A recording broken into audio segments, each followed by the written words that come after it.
That should be easy to do. I believe I'm ready.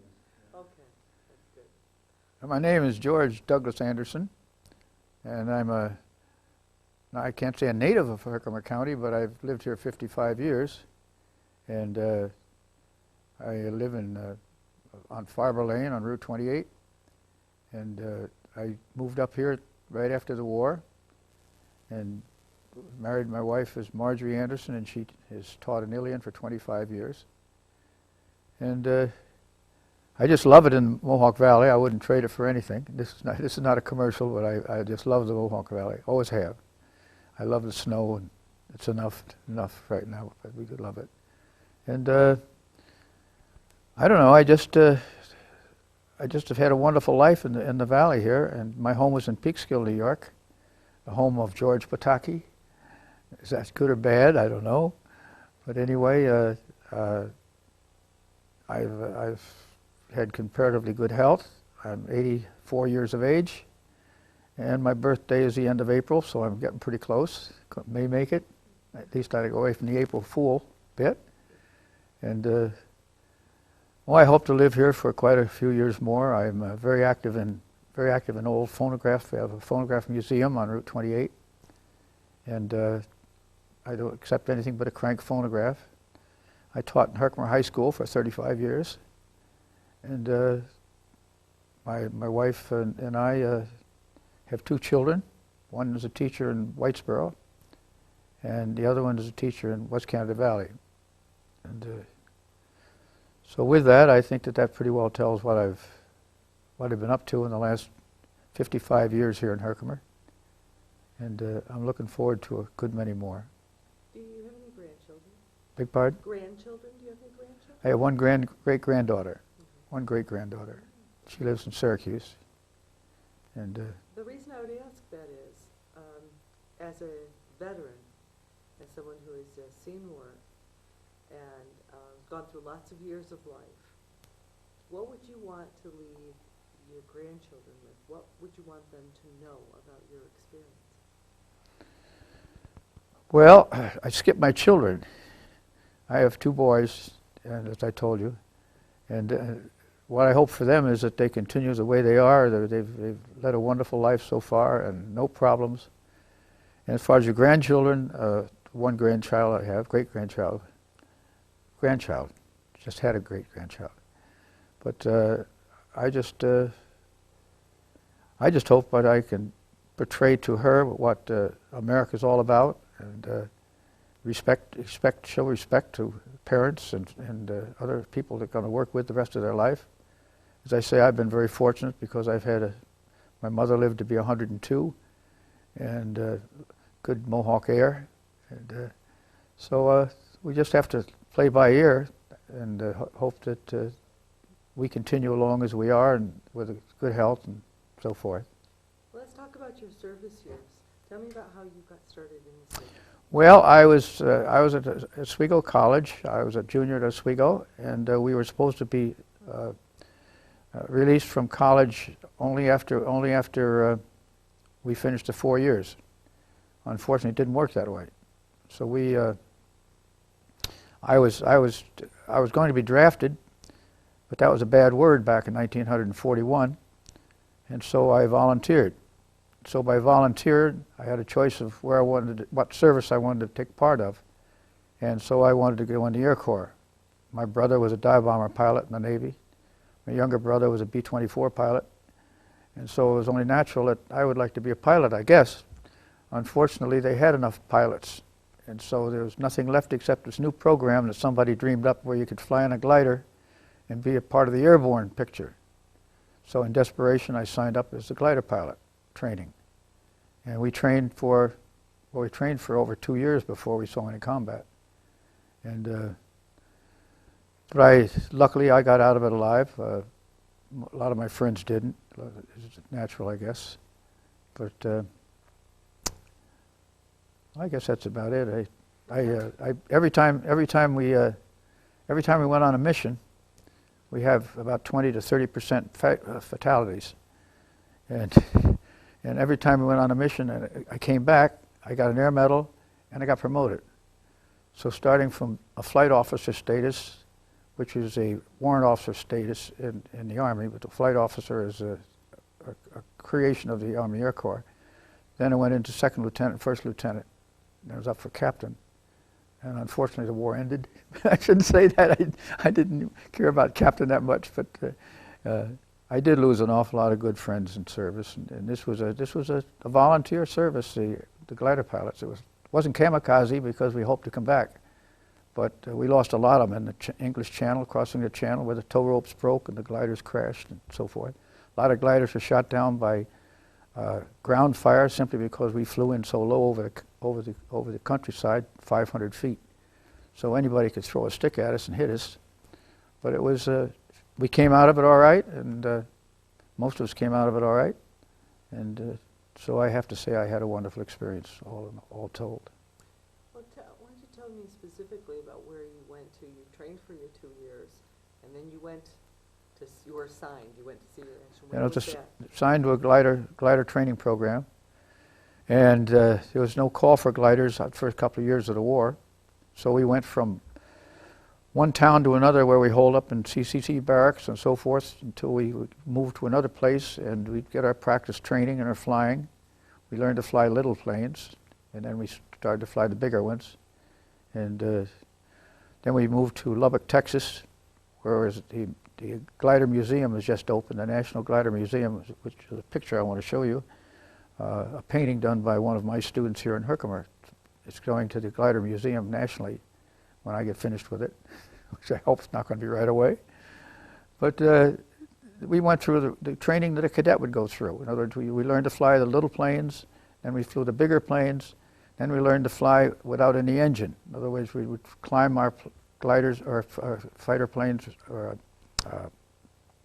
our regular planes, fly them up to about 5,000 feet and then shut the engine off and glide down, very much like a space shuttle comes in. And so we practiced that and doing that at night, no lights, just somebody would light a tin can with a kerosene in it on the end of the runway, and that was your guide to come in. And we trained to get our flight time in every month, even though we didn't go to battle. I was in 2 missions. That doesn't sound like much, but we only had several different missions that we flew during the war. We flew missions in Europe, we flew missions in Burma, we flew missions in the Philippines with gliders. And well, that's about it, I guess. Just, you had some notes here, and you've got a couple of things you wrote down. Well, let me just tell you one. Could I butt in just a minute? Absolutely.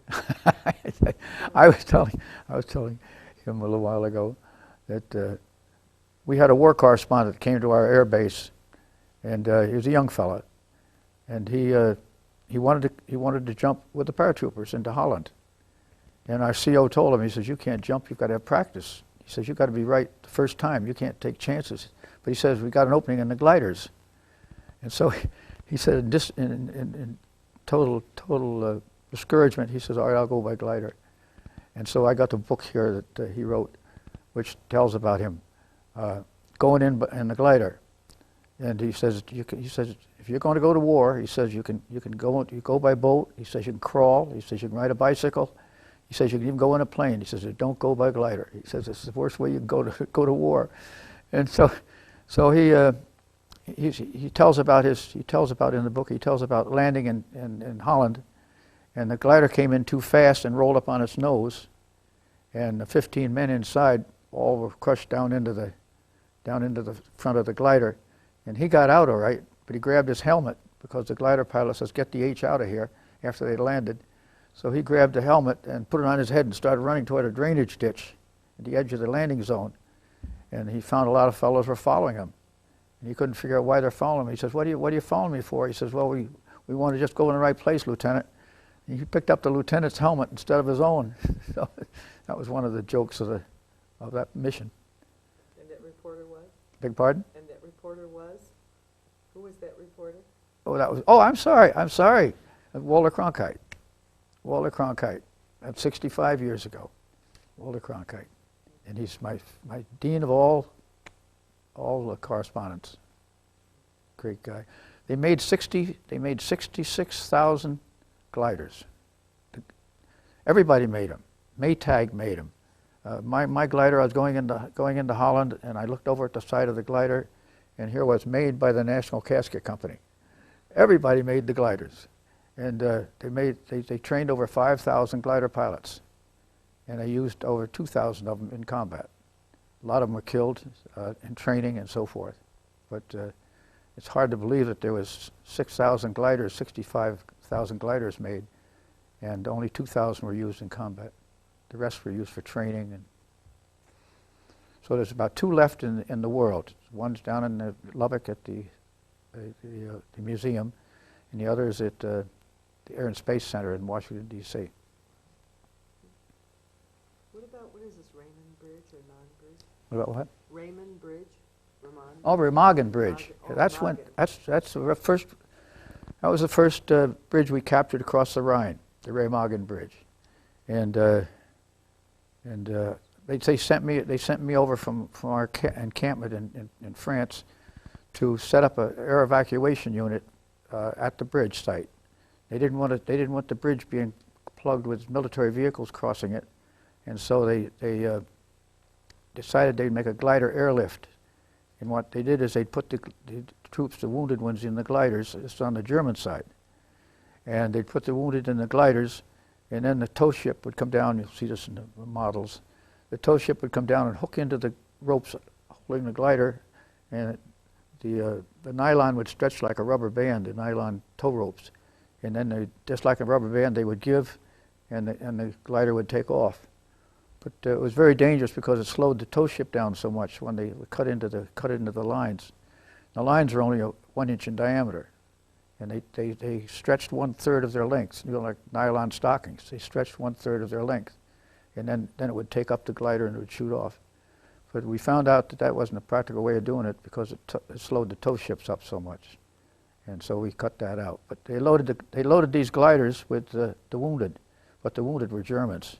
So we figured that if they didn't work right and the glider crashed, we wouldn't lose any American boys. Of course, we didn't lose any Germans either, so that was good.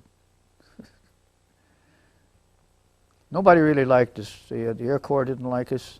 The Army didn't like us.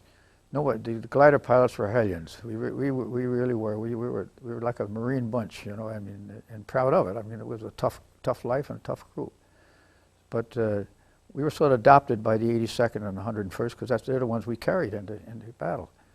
The 82nd was carried into D-Day, and the 101st was carried into Holland, and then the 101st also was carried into Wesel, which was the northern crossing of the Rhine. So the airborne are very good friends of ours. In fact, it was very interesting because going into Holland in my glider, I'd be steering the glider, and the paratroopers. I had 5 paratroopers in the glider with me, and a trailer load of hand grenades and landmines. That was my load. And the paratroopers handed me their flak suits. We all had flak suits. No parachutes, but flak suits. And the flak suits we laid on the floor of the glider. Everybody gave me their flak suit. And a flak suit was a suit made of metal to ward off the gunshots and so forth. And so they said, I said, I can't take your flak suit. And they said, well, if anything happens to you, we're gone. So I said to the fellow alongside of me, who was also a glider, sitting at the glider seat, the dual controls, I said, how much flying have you had? He said, I've never flown in my life. I said, you weren't a glider pilot? He says, no. He says, I'm one of the boys back here. He says, I just got the front seat. So I said, you're going to have to learn how to fly a glider in about 1 hour because it took us 3 hours to go from England to Holland. And so I did, but luckily we got out all right. And we were quite a bunch. So this is troopers on flight? Beg pardon? Troopers on flight? Oh, that was just what I told you about, the troopers that were carried. They were injured in Sicily, jumping in Sicily, and they couldn't jump, but they could go in and glider. And the sad part of it was we got extra pay for flight pay. But when they went along as infantry in the glider, they got no extra pay. They were just infantry. They didn't like that too much either. But that was the way it was. Tell me about life before you went in the service, and then life after you got out of the service. What kind of a comparison can you make? Well, before I went into service, Well, I went directly from high school, when I graduated from high school, into college at Oswego. And then after 4 years in service, after the war in '46, I got out, went back to Oswego and got my bachelor's degree. And then I got a job teaching in Herkimer. I taught there 35 years. And never wanted to move, even though I had chances. Everybody has a chance to move. But I just love the people. I love the town. I love the high school, love everything. And so we stayed and raised our children. We never regretted it. Right now we're thanking the Lord we're up in northern New York State rather than down in Long Island with the possibility of terrorist attacks and so forth. And my hobbies, we've got a lovely place up on Route 28 and 3 acres. And they have a phonograph museum. It's in a red brick schoolhouse, one of the few left. 200 phonographs in there of all types and makes. And I put on programs for church groups and historical groups and Red Cross groups and Salvation Army groups and so forth. And my wife, she's fantastic. She's into everything. It's service. She's in the homestead at Mohawk. She's in the garden club. She's in Meals on Wheels. She's in very active in the church group, so forth. And you have obviously though during the war you went through experiences that will be very difficult experiences. You said that you lost many men in. We lost 40% in one of our missions. 40%. How did you react to that? It's a big movie. When you're in the middle of it, things happen so fast. You're detached from the moral aspect of it. For instance, when we landed in Holland, there were 14 tow ships shot down right over the LZ, and you'd see the fellows bail out of the tow ship. It was on fire, and the chute would catch on the empennage, the back end of the plane as it went in, and it would drag the pilot in with it. We had a lot of that going on, but you have to detach yourself as much as possible. And of course, being in the Air Force, it was a clean part of the war because you went out on your mission, you came back to clean sheets and your bottle of vodka, and everything started over the next day. But when you're in the trenches like these ones in Iraq, they don't have a chance. They don't have a chance. They don't have a chance to get rid of the thought and the horror of war because they're right in the middle of it. But we were very fortunate. As long as I came back with my arms and legs and so forth, we considered that was all right. That was good. But it doesn't compare with the fighting soldier on the ground. They're the ones that deserve the credit. Yeah. How much of your stories had you shared with your family? Let me pause you for just a second. Okay. One tape is done. It just stumbled somewhere. Fell down onto the next to the stool on the other side by the tape.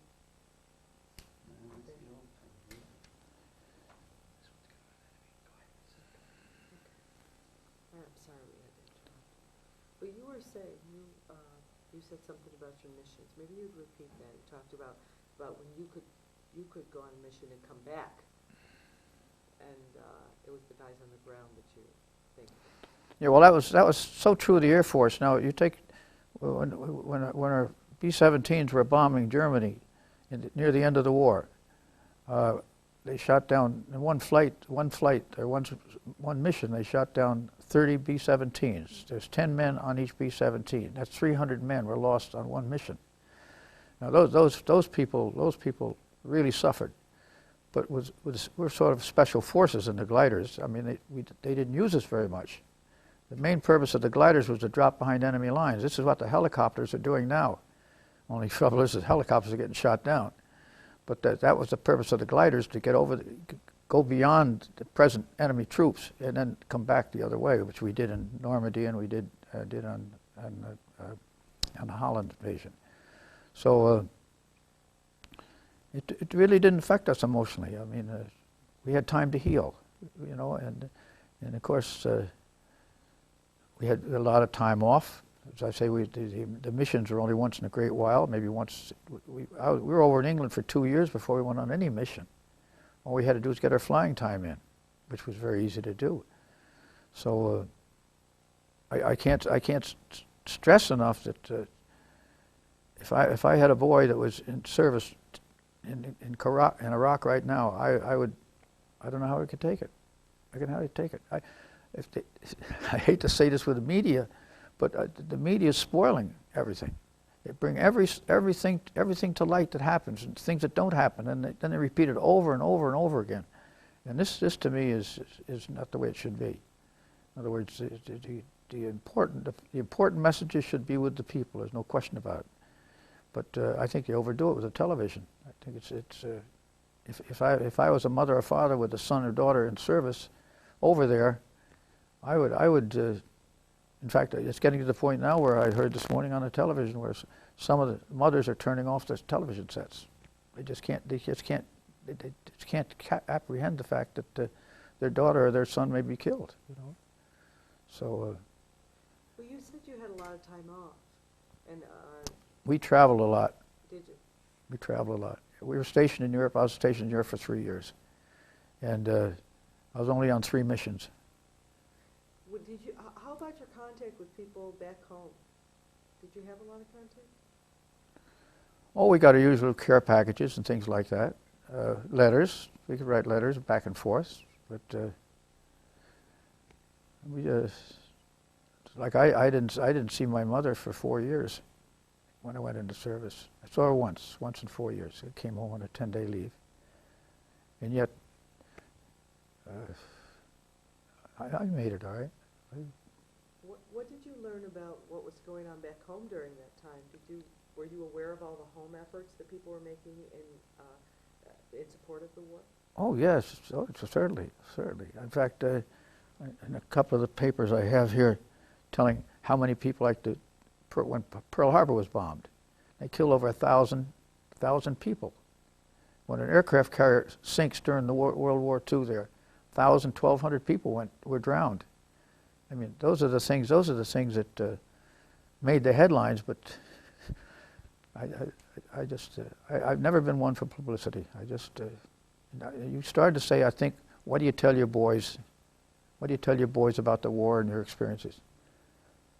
I have nothing to hold back, because I didn't really. I keep telling them, you know, I did nothing. I just flew a glider into Holland and Germany and so forth. I made it back all right, but I don't feel like a war hero in any way. I did my part. That's.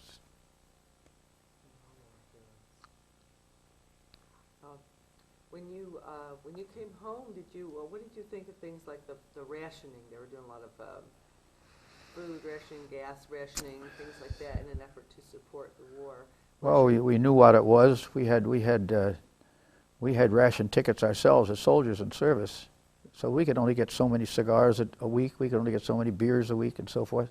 So we were going through a rationing for ourselves. And yet the people at back home, no matter how strapped they were for gasoline and cigarettes and everything else, they would send it overseas to their sons and daughters.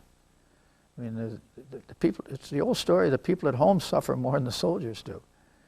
And soldiers, that's the thing that I worried about more than anything else, was just writing, because I wasn't married at the time, and so I'd write to my mother and I'd tell her, keep your chin up, this and that, you know, trying to bolster them, you know. But it didn't bother us as soldiers that the ration was going on, because it didn't affect us. We knew it was going on, but it didn't really affect us.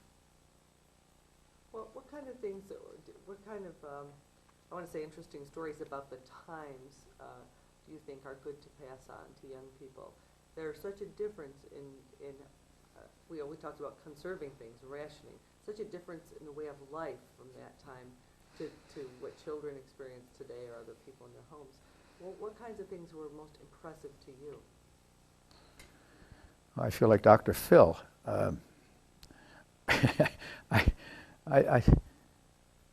As I say, we never had problem with our kids, with our children, and they grew up respecting things. They never wrote on the walls. They never drove while they're intoxicated.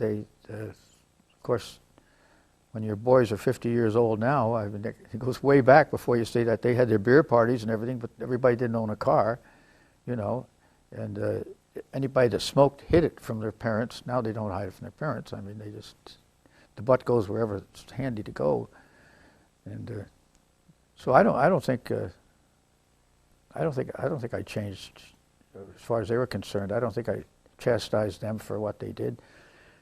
If they, I don't like what the ones are doing now, but I can remember my mother, she used to say, Marge and I always kid each other, and say, things weren't like that when I was a girl, and they weren't like that when we were boys and girls.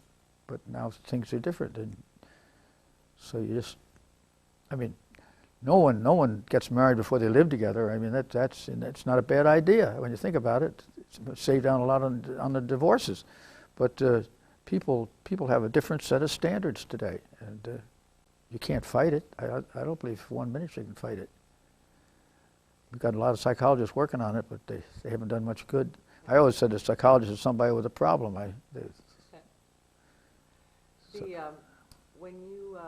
When you came home from the military, well, I should say when the war was over, when you found out the war was over, what do you remember about the war being over? What do you remember about?